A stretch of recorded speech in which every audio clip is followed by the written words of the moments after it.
Hello friends, कहीं आपको भी तो ये उलझन नहीं है कि सरकार एक तरफ कह रही है कि 7 लाख तक का आपका अगर इनकम है तो आपको टैक्स लायबिलिटी जीरो होगा, और साथ में गवर्नमेंट कर ये रही है कि एक स्लैब भी दे रखी है।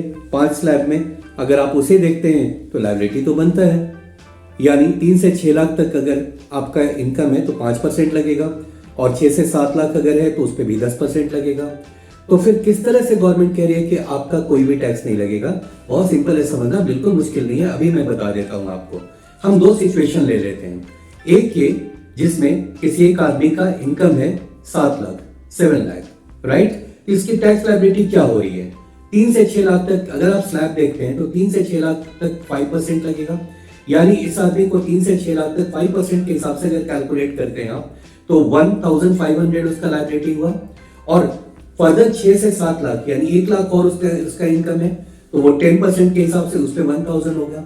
टोटल लायबिलिटी कितनी हो गई उसकी? Tax liability 2500। ये तो टैक्स लायबिलिटी है एज पर द स्लैब, लेकिन गवर्नमेंट कह रही है आपको कोई भी पैसा नहीं लगेगा, आपका जीरो टैक्स लायबिलिटी होगा। क्यों? क्योंकि गवर्नमेंट ये बात कह रही है कि 2500 जो आपने पे किया वो आपको रिफंड हो जाएगा। तो फिर इस स्लैब की जरूरत क्या है जरूरत, वो दिखाता हूं। मान लीजिए एक दूसरा आदमी है जिसका इनकम है 9 लाख का।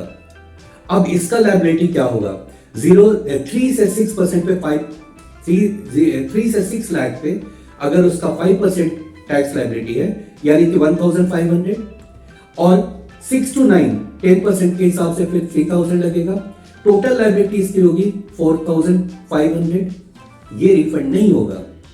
तो अगर आपका इनकम आप शो करते हो 7 लाख का तो जीरो होगा, क्योंकि 2500 जो आपका टैक्स लायबिलिटी वो गवर्नमेंट रिफंड कर देगा।